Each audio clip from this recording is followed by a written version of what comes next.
Beste kijkers, onze laatste spreker is voor de tweede keer te gast op de Nacht. Steven Pinker is cognitief psycholoog, professor op Ghent University en een van de bekendste intellectuelen ter wereld.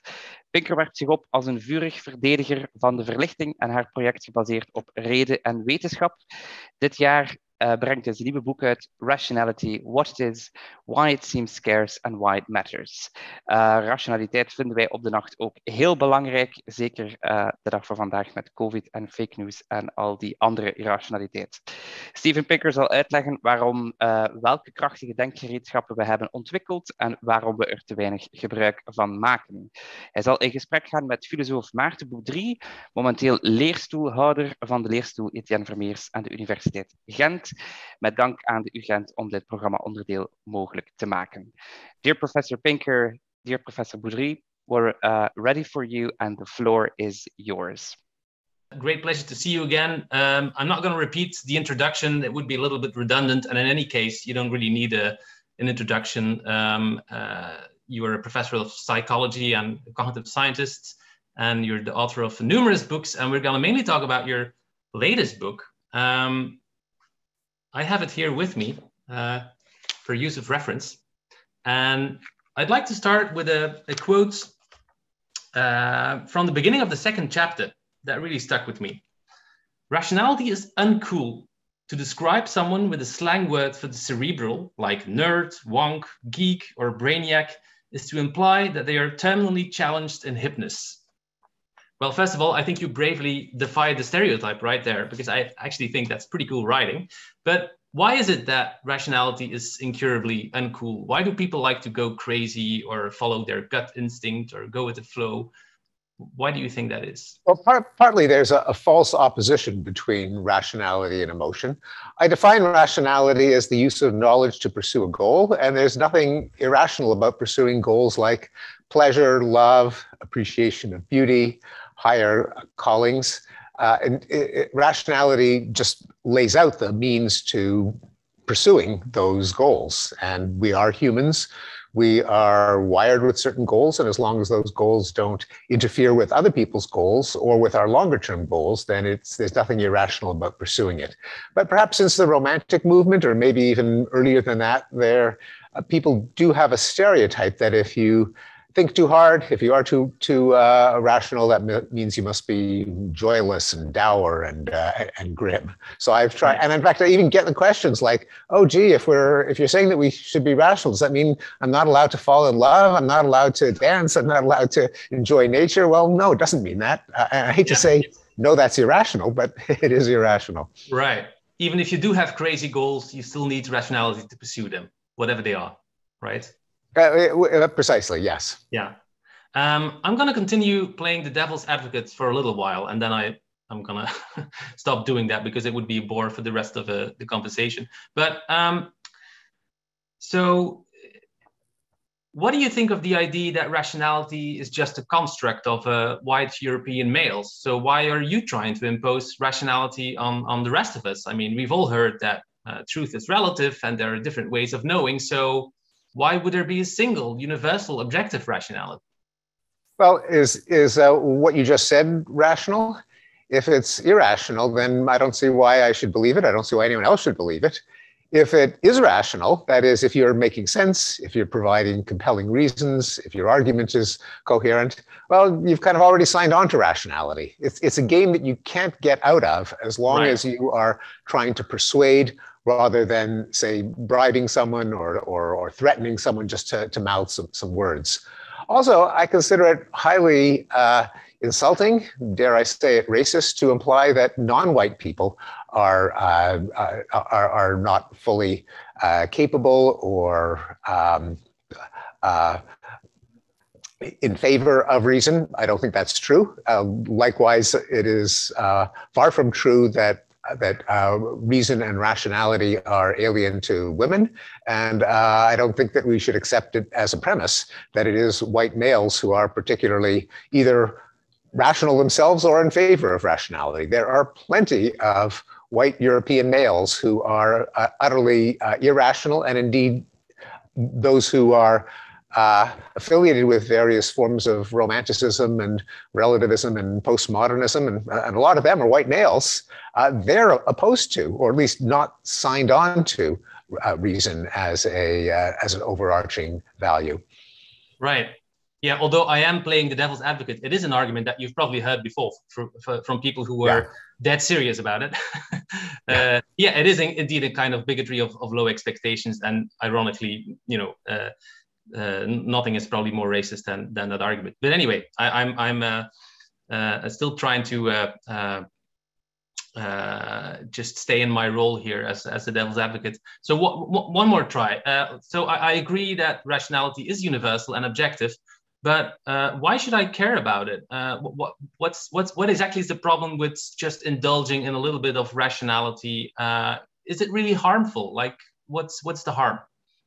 Yeah, the harm is not getting what you want, because rationality is the only way to get it. The universe doesn't go out of its way to cooperate with us. Quite the contrary.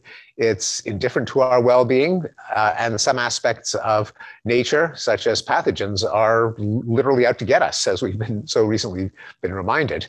So rationality is our only weapon to fight back against an indifferent and sometimes hostile universe. That is, if we can figure out how things work, we can we can hope that we can arrange things so that things work out in our favor, where in our favor means living longer, happier, healthier, richer, fuller lives. That would be the most general case for why, as a species, we ought to pursue rationality. It's central to progress, and I have worked pretty hard over the course of 2 books to prove that progress actually is an empirical fact. It's not an aspiration, it's not optimism, it's not seeing the glass as half full. It's actually something that has been documented. And to the extent we've achieved it, it is only by means of rationality, because the universe doesn't contain any force that makes us better off over time. Exactly. Also, it matters for our personal lives, and there are data showing that people who are more numerate are healthier, are less likely to get into accidents, are less likely to lose their jobs. And there are many, many cases of people being taken in by various charlatans and quacks, be they medical or religious or paranormal, people forking over their fortunes for useless cures. It's not that if you are rational, you can be invulnerable to exploitation. Nothing can make you invulnerable to exploitation, but that kind of skepticism does give you a weapon to protect yourself. Right, great. Now that you persuaded me of the value of rationality and of the universality of rationality, I'm going to step down from my role as the devil's advocate and come up with some serious questions that we could broach any number of topics. It's a very wide-ranging book, as all of your previous ones are as well.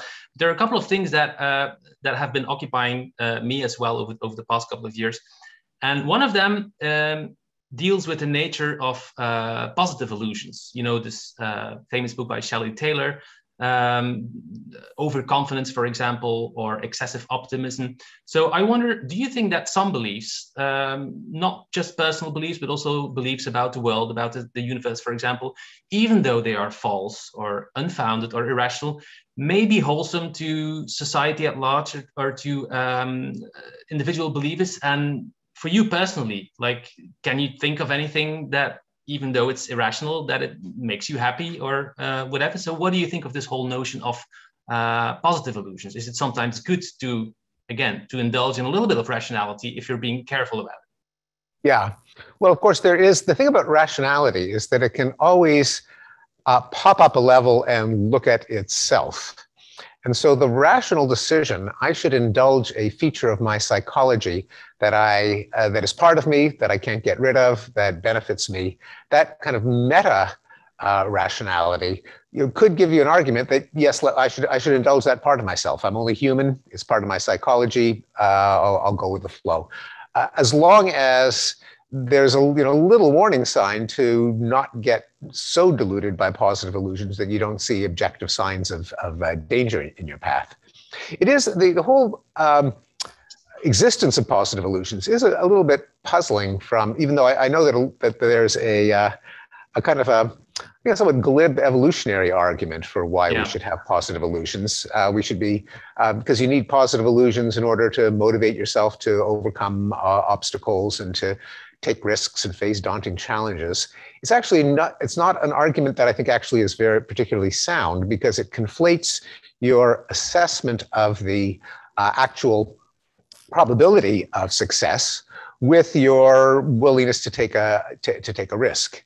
And you could have the optimal agent in an uncertain world would be one that would have the most accurate assessment of the odds, but then would make a judgment based on the value of the positive outcome, the cost of the negative outcome, and the probabilities. Now, we're clearly, and that's a feature, one of the normative models of rationality that I explain in the book is the theory of rational choice or expected utility. And then it's one of its applications, namely decision-making under risk, sometimes called signal detection theory, error management theory, statistical decision theory. Now, an agent that had evolved to be perfectly rational would not need positive illusions in the sense of literally overestimating the odds of success. Optimally, you'd know the odds as best as the information provides, and then you would take your gamble accordingly, according to your values. It does seem that for whatever reason, we are wired so that we not only are willing to take gambles on the upside, that is, we're not completely risk averse, but we misread the probabilities, which is not particularly optimal. Perhaps that's the way we work, and perhaps we can meta-rationally say, okay, let's work with that. Yeah, actually, I agree. So I think that many of these people like Shelley Taylor and others conflate beliefs with kind of hopeful expectations or just certain action policies. You can have a very accurate belief, and then, I mean, in evolutionary psychology, you have the example of the male overperception, sexual overperception bias, where men are inclined to think, for example, that women are sexually interested in them, even even if they're not, and even if they, because they just overinterpret certain subtle behavior. But you don't really need to have a inaccurate or false belief. You can just go out on a limb on the off chance that this time it might work. There is an argument, of course, from Robert Trivers that I think could be sound, which is that there could be leakage of your accurate assessment, which would make you less effective in negotiation and bargaining. And there is a role for irrationality or a calculated amount of irrationality in situations of antagonistic bargaining. And I talk about these paradoxical tactics, the notion explained by Thomas Schelling in the chapter in the book called Rationality and Irrationality. Right.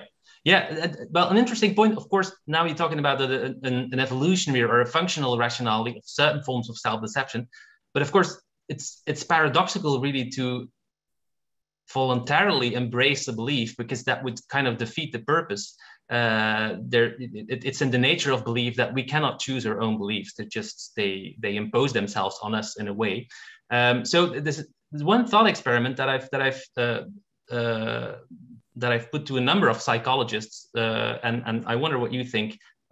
So let's say there is a belief pill or an illusion pill, and for example, the illusion of the afterlife. And if you swallow the pill, well, first of all, it instantly erases your memory of ever having swallowed the pill, because of course, otherwise it would defeat the purpose.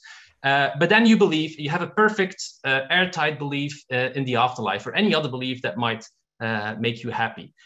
Could you imagine any circumstance in which you would swallow a pill like that for a belief like the afterlife of something else? Or would you say, no, the truth is always better, no matter what the circumstances? I always prefer the truth. Yes, there are two questions there. One of them is, would I swallow that pill? Yeah. And the other one is, should everyone swallow that pill? Right. Should anyone swallow that pill? I don't think I would. I don't think you can argue that it's irrational to swallow it. Again, popping up a level and taking into account one's own emotional makeup, and I guess coming to the decision that the utility or the value or the pleasure of being subject to that delusion might outweigh whatever misconceptions it might give you. Now, I suppose if it disabled all of the mechanisms of rational evaluation for the rest of your life, right, then I mean, that's an interesting paradox, whether that could be rational, whether there could be an irrevocable surrender of rationality, even in pursuit of a goal of pleasure, satisfaction, avoidance of pain, and the like. Right. You know, I don't know. There are, again, in bargaining, there are cases in which irrevocable surrender of choice, of information, such as in a game of chicken, the winning strategy is to lock the steering wheel and put a brick on the gas pedal, so the other guy has no choice but to swerve. And if you had the option of removing the lock at the last minute, the other guy could call your bluff. So some kind of irrevocability can be paradoxically effective in certain situations of negotiation and bargaining.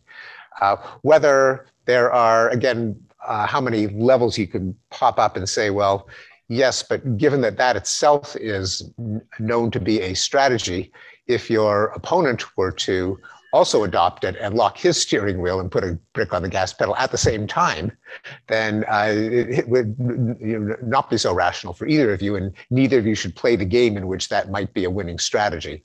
Yes, yeah.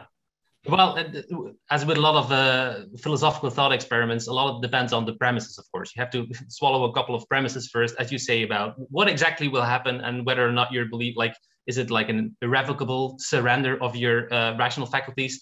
Well, I can imagine that someone like you might be reluctant to swallow a pill like that. But to my surprise, like my friend Ryan McKay, who's whom you probably know, he didn't even flinch. He was like, "Oh yeah, sure, of course, I would swallow the pill for the afterlife."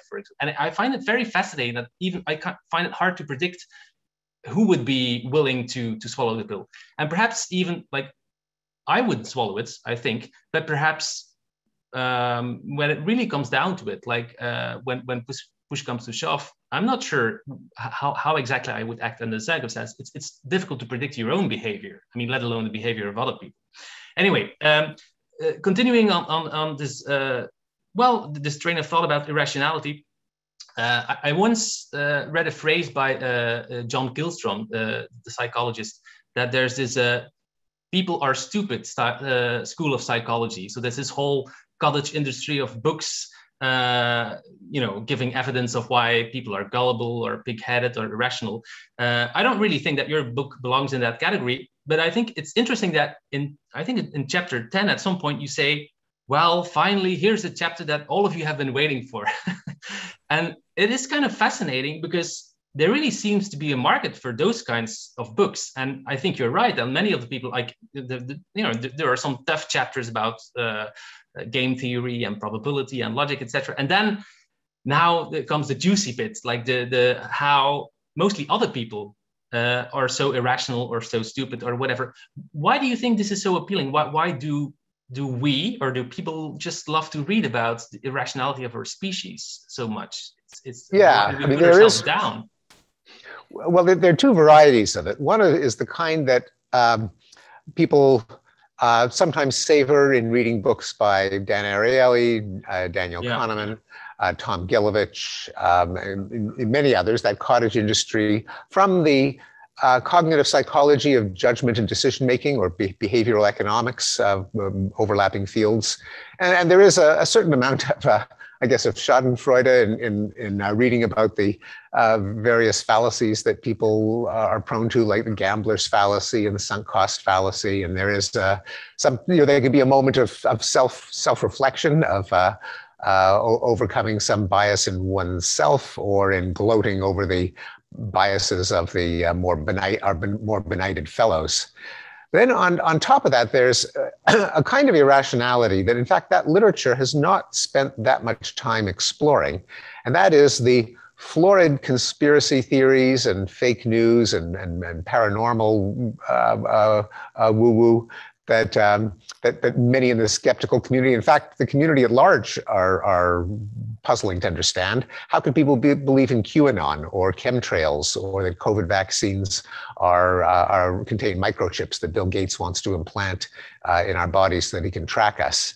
That seems an entirely different order of irrationality than, say, the gambler's fallacy, or the availability bias, or the Linda problem from cognitive psychology.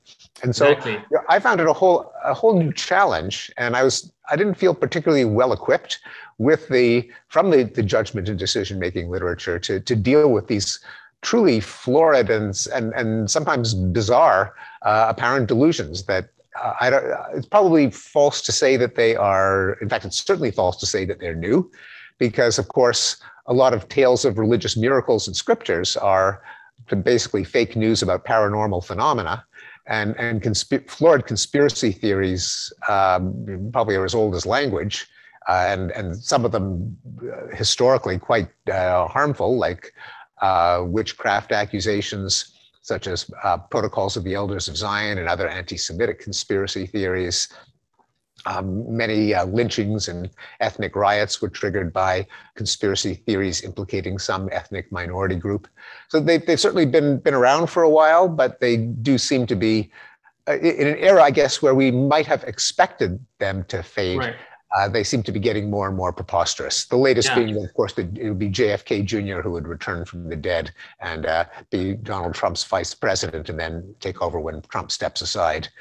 Yeah, it's more of a paradox today, I guess, because we would expect these beliefs to be on the wane, and there might be some evidence. I know that you're always looking out for signs of progress, but I think with conspiracy theories, well, obviously some of them were not around before 9/11. Obviously, there were no conspiracy theories about 9/11, but there does seem to be surprisingly little evidence of a decline in these forms of irrationality. But so one other question that I had about these really bizarre beliefs, and you do discuss this also at some length in your book, referencing people like Hugo Mercier and Dan Sperber. The question: to what extent do these people really believe what they profess to believe? Like someone who believes that Hillary Clinton is is organizing like a child trafficking, ring. Child sex in the basement of a pizzeria in Washington, D.C. Yes, something Comet like ping pong, right. Exactly. So these are some beliefs that are so bizarre that not only people find them incredible, but also people find incredible the fact that other people believe these things. And so there's a temptation on the part of non-believers to say, no, it must be about something else. I mean, these people cannot possibly be for real. And I'm a bit of two minds about that. I think the most, poignant or example is of course jihadi suicide terrorists who profess to believe in an afterlife of 72 virgins, etc. And people like Sam Harris and others have made the argument that, but their behavior makes perfect sense from the perspective of their belief system. But then other scholars like Hugo Mercier say, well, no, I mean, these are just very unusual and extreme examples. And in most circumstances, people are not really that gullible. They were not born yesterday. And many of these beliefs just have an entertainment value, or it's just that people, profess to believe in them, perhaps even self-deceive themselves into thinking that they believe in these things. But then really, when it comes to acting on those beliefs, they kind of recoil from these logical implications. So, I mean, for example, jihadi suicide terrorists, do you think these people actually literally believe in an afterlife with 72 virgins, or the sex traffic ring that's run by Hillary Clinton, those types of beliefs? Like, what do you make of that? I think I have been influenced by Hugo Mercier's argument, and before him, Dan Sperber made an argument, and Sperber and Mercier, of course, were collaborators. Before that, Robert Abelson, the social psychologist, distinguished between distal beliefs and testable beliefs. Distal meaning at a distance. Yeah. I think it is a profound psychological observation. I think that, and it speaks to the paradox of how otherwise rational people could hold such ludicrous beliefs. And it can't be that they're just irrational across the board, because a lot of the people who believe in the 9/11 truther theory or chemtrails theory, they hold jobs, they get the kids clothed and fed and off to school in time. They certainly deploy principles of rationality to make it through the day. But in certain zones, beliefs are held not because there is good reason to believe them, but because they are good stories, because they're expression of moral values, because they designate certain heroes and villains. And indeed, the belief that Hillary Clinton ran a child sex ring out of a pizzeria is basically the belief that Hillary Clinton is so depraved that she is capable of such a thing, even such a thing. That's really what the belief amounts to, or even just an expression of disapproval. Boo, Hillary. Right. Now, we're surprised that that sentiment, that boo Hillary, could actually be translated into a factual claim. And that's because those of us in social science, those of us in academia, those of us who've been influenced by the Enlightenment, subscribe to Bertrand Russell's credo that it's undesirable to believe a proposition when there are no grounds for supposing that it is true. But that Russell's credo is not a natural way of thinking. It is a eccentric, weird, bizarre post-Enlightenment conceit of, I think, a small number of people, many of whom have many reasons to hold a belief other than that it might be true, such as that it expresses their identity, it expresses their values. I mean, the bright side, I'm not sure if it's a bright side, but that in our concern about fake news, like Joe Biden calls Trump supporters dregs of society, I think a number of us are particularly alarmed by fake news and conspiracy theories because we think that it will persuade people who will take it in as an empirical fact and then form their political beliefs accordingly based on a mistaken premise. Psychologically, it's probably the other way around, that people have their political and moral convictions, and then they become fiction writers and and fairy tale believers, and they hold a bunch of beliefs that are consistent with a political conviction. And it isn't the kind of empiricist attitude. First you establish the facts, then you base your beliefs on them, but probably the other way around. Now, of course, there are crossovers. There was the Edgar Welch, the Comet Ping Pong Redeemer, who actually burst into the pizzeria with his guns blazing in a heroic attempt to rescue the children, till we found there was no basement, there were no children.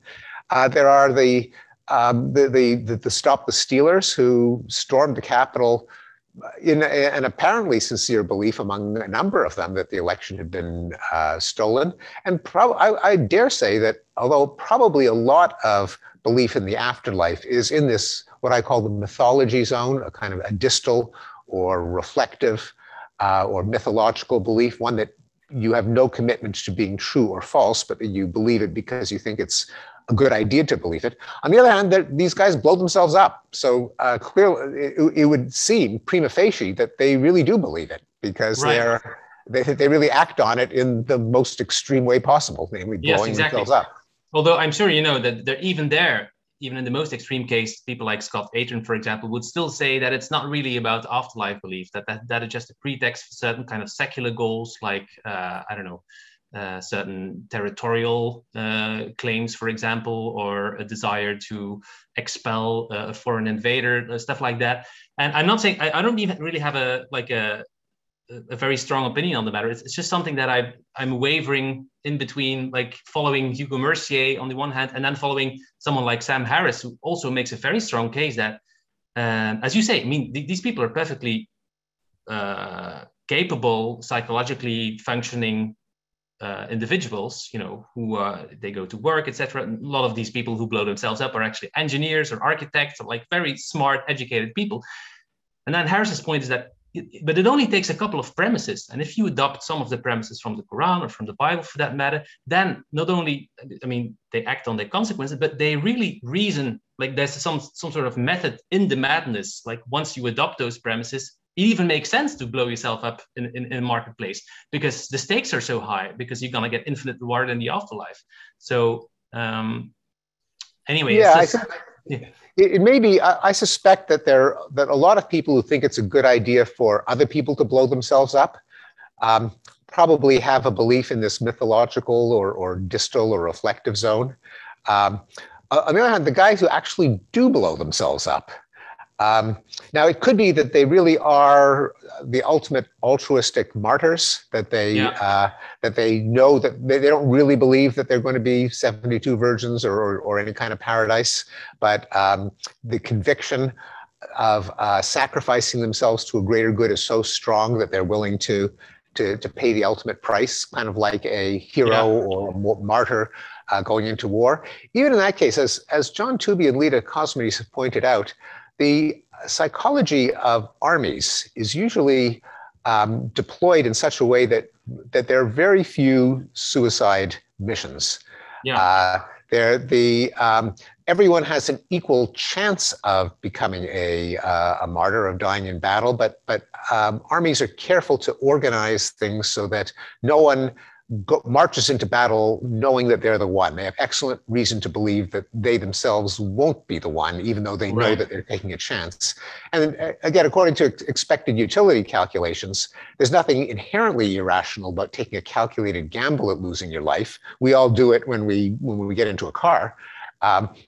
When there is some kind of utility to esteem bestowed on your family posthumously, sometimes overt rewards in the case of suicide terrorists to the families of the bombers.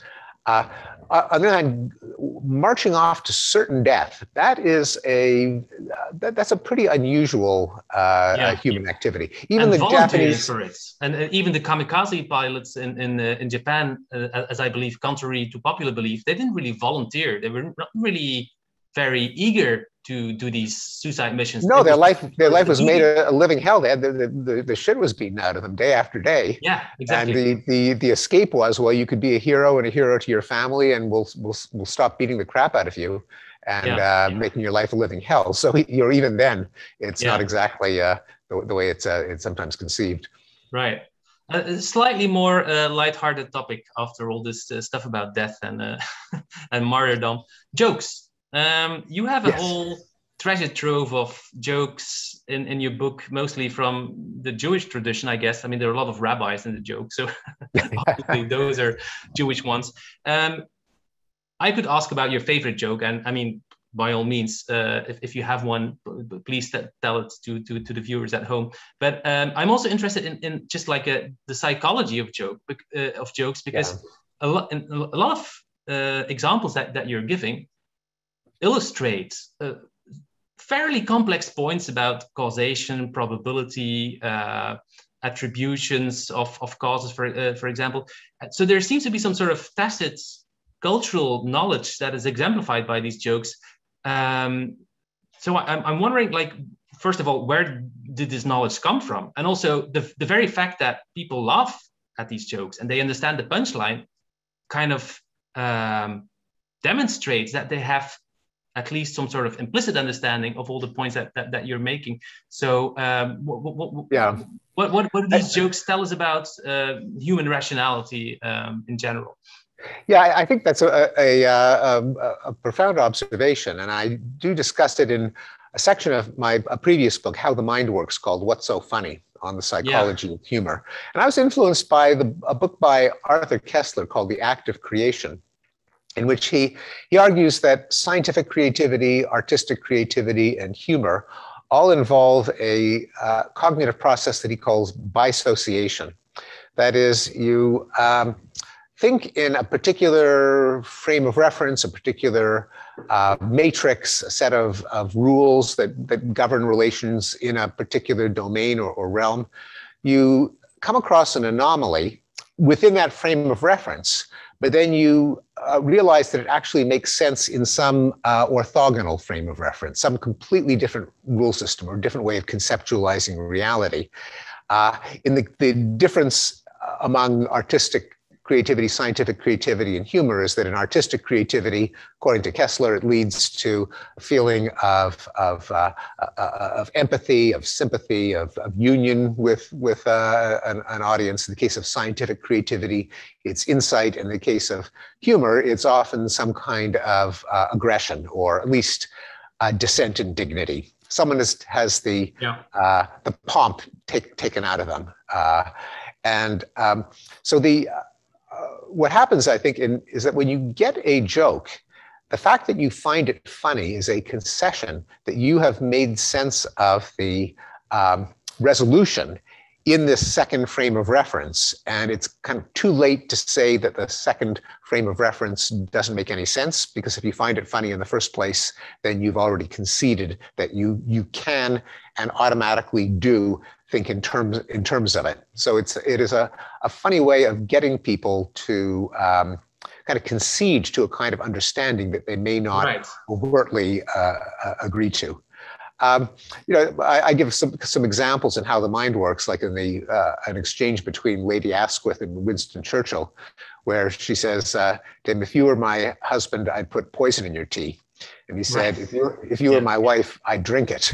Right. Now, at first, that's anomalous because people don't voluntarily take poison. But we understand it to mean that life would be so intolerable with this woman that suicide would be a welcome escape.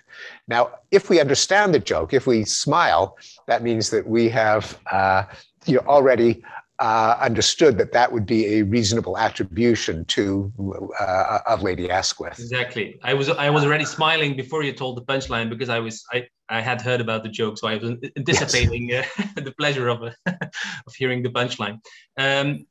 Talking about jokes, segue to another topic of interest. You would probably agree that most jokes are unauthored. Like there's not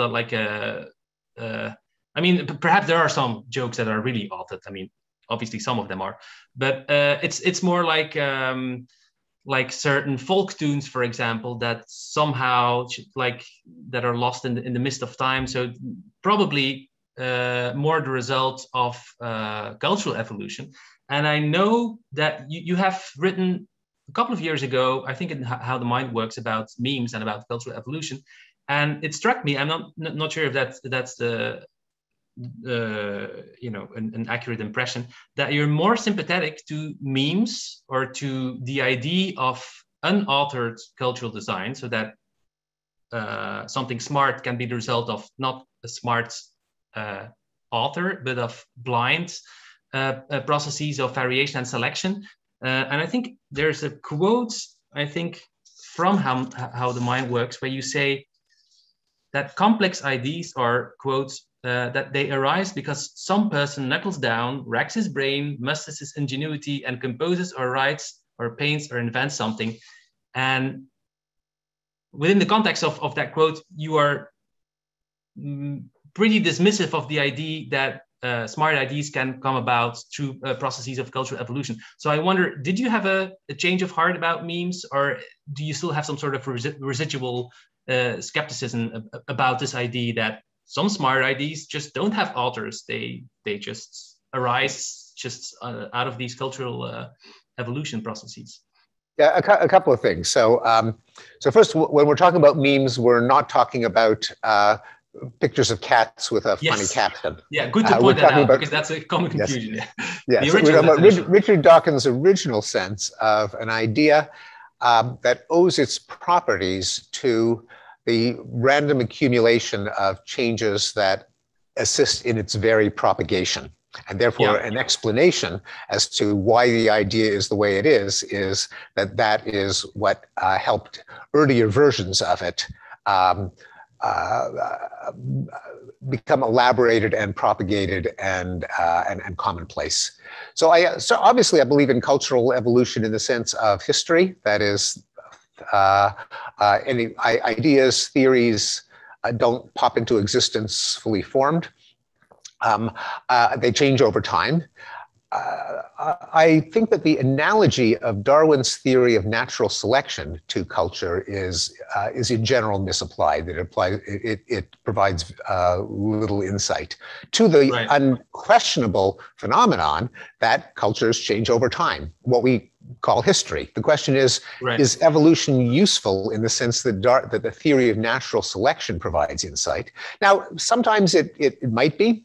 In one part of Rationality where I discuss conspiracy theories, I note that conspiracy theories may in part owe their existence, together with other ideas, to the fact that they are inherently unfalsifiable, therefore not falsified. And there may be a family of beliefs that owe their persistence to the fact that they are resistant to being extinguished by skepticism.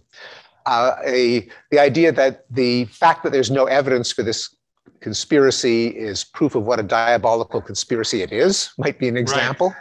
The idea that if you doubt that so-and-so is a racist, that is proof of what a racist you are. That kind of belief can sustain itself without any evidence. I give the example of one that I learned from my intro philosophy teacher way back when I was an undergraduate, of the theory that the reason that a watch goes tick, tick, tick is that there's a little man inside with a hammer going whappity, whappity, whappity, whappity. And when you pry off the back and look for the little man and you see nothing but gears and springs, that just shows that the man turns into gears and springs every time you look at him. Right. Now, that's the kind of belief. And then, by the way, and there's a joke that if you get the joke, then you understand the point of the joke, which is that it is absurd to believe unfalsifiable ideas. Now, of course, that itself doesn't happen to be a meme, but it could be. And of course, God works in mysterious ways. Yes, exactly. So, and the interesting thing about like a little escape clause, like God moves in mysterious ways, or we don't find evidence for the conspiracy because they're the conspirators, or how do you pronounce that? Or so smart, and obviously conspirators. So perhaps, I mean, I can imagine that no one actually sat down and thought, you know what would be a really smart way to protect my belief system from refutation? Let's come up with this idea that God moves in mysterious ways.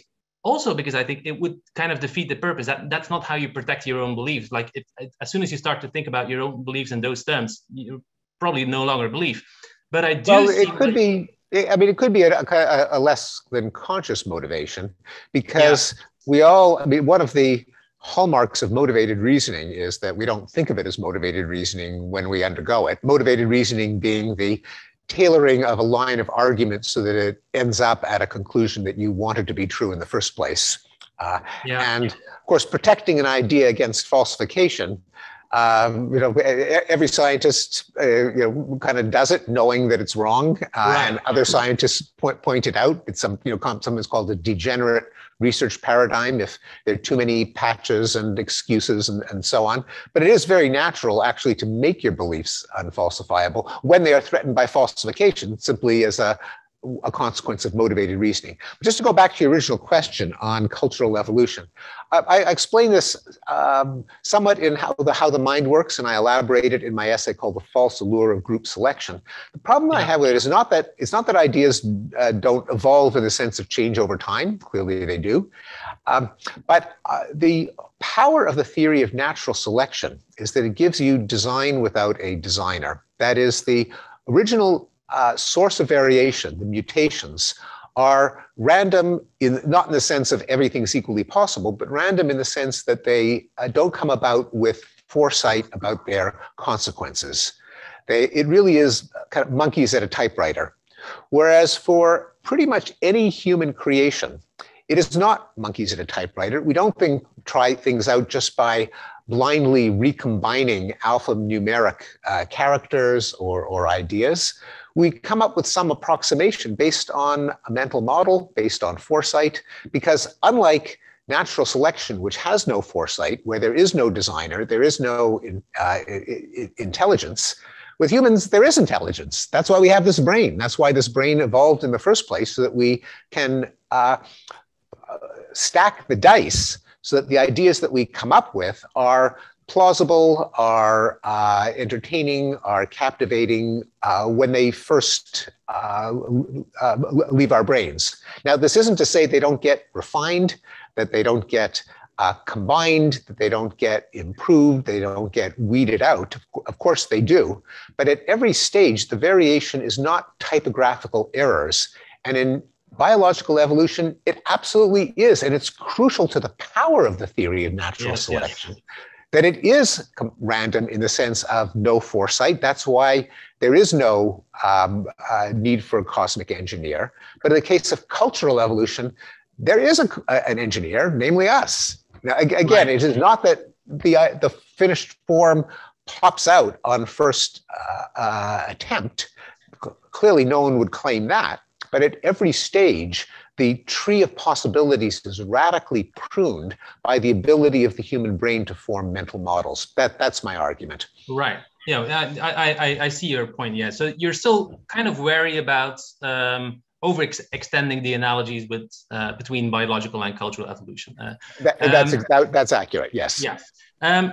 Just because it's on everyone's mind, I do want to briefly broach the subject. I guess if you still have a couple of minutes, because we had some delay, of course. Well, is the planet going to hell in a handbasket? I know you've written a lot about progress and about all the things that we have already achieved as a human race. But I'm interested here in your perspective as a psychologist, and you do write a couple of things in your latest book about climate change, and about the cognitive foibles and fears that, in a way, obstruct our search for, good solutions to this climate crisis. So, what do you think are the main cognitive obstacles standing in the way of solving our climate crisis, and how confident are you that rationality will prevail in the end and that the world will not go to hell in a handbasket? Well, I'll take the second one first. Is I don't know if there's grounds for confidence in rationality, but I would say that without rationality, we won't solve it. That doesn't mean that with rationality, we will. And I don't believe in optimism in the sense of some assurance that everything will turn out okay. We don't know that everything will turn out okay. Nonetheless, we ought to apply our rationality to the utmost, because nothing short of that will do the trick. So I think in terms of the psychological impediments, one of them is certainly demonization, the attempt to frame the problem as one of good versus evil. Sometimes it's the fossil fuel companies. Granted, they have not been good. There is some evil to go around. But the point is that we all love energy, and the fossil fuel companies sell it to us. And we are right to love energy because it's what pushes back against disorder and entropy and chaos. It's what led to the decimation of famine and extreme poverty and child mortality. So energy is a good thing, but energy that threatens the stability of the planet obviously is a bad thing. The most abstract level, the best way out is to figure out how to capture the benefits of energy without the cost of greenhouse gas emissions. That might be a combination of technological advances, such as battery storage for intermittent weather-dependent sources of energy like wind and solar, combined with nuclear power, both current and fourth generation small modular reactors, perhaps eventually fusion, in order that we can enjoy the benefits of energy without paying the cost, because people are not going to voluntarily relinquish the benefits of energy. And the other key component of understanding the psychology of climate change and resistance to solving it is that there really is a game theoretic tragedy. That is that, contrary to the idea that if we were just all rational and did what was in all our ultimate self-interest, namely conserve and not emit greenhouse gases, the problem is that if each of us individually considered those trade-offs, or if each country considered the payoffs, they would not do what is rationally in the interests of the entire planet, because for every individual, it's rational to consume as much energy as is feasible. And because your own stinting on fossil fuels is not going to save the planet unless everyone else does it at the same time. Right. Even if everyone else were doing it, it would still pay you to be a free rider. Let everyone else make the sacrifices, because your indulgence isn't going to tip the planet over anyway. The problem is, of course, if everyone thinks that way, then the planet could be in real trouble. So what it suggests is, as a game theoretic tragedy, rather than a plot of greedy evildoers, we need to change the game. We need to change the rules of the game, and that can be changed either by making dirty energy more expensive in the form of carbon pricing or the equivalents. The problem, of course, being that in the absence of a global Leviathan, we can't impose carbon pricing on the entire planet, although we can use the closest thing we have, namely regimes of shaming and non-cooperation, in the same way that in iterated prisoners' dilemmas, we can mitigate the tragedy by soft means of reputation and non-cooperation in the future. So if a country doesn't go along with the Glasgow Accords, then when it's its turn to demand a favor of us, we can say no, and that would give it an incentive to be a global good citizen. That's one hope for changing the rules of the game. The other one, and the one that I think, and I correct me if I'm wrong, but I suspect that you're sympathetic to this, is that if we make clean energy so cheap that people will opt for it in their own self-interest, that does an end run around a lot of these tragedies, because people will simply, in acting in their own interest, they'll also do what's to the benefit of the planet. So abstractly, that would be the best solution of all. First of all, because it circumvents the tragedy. Also, whereas policies can be walked away from, as Donald Trump withdrew from the Paris Agreement, technologies can't be uninvented. If there is a cheap way to get abundant energy, the idea is out there and it always will be out there. Yeah, and it will just spill over to the rest of the world, and people don't even need to make a sacrifice any longer, because, you know, as you say, I mean, the payoffs or the structure of the game has just changed. No, I do agree on that count, but I think we're running already a little bit late. Just a final question on my part, just a quick question. What is the last thing that you most recently have changed your mind about, and then preferably not through some act of revelation or following your gut instinct, but through some rational process of reasoning, perhaps because someone else has rationally persuaded you that you were wrong about something, but anything? Let's see, I think I'm more, having read Jonathan Rauch's The Constitution of Knowledge, and also a number of pieces by I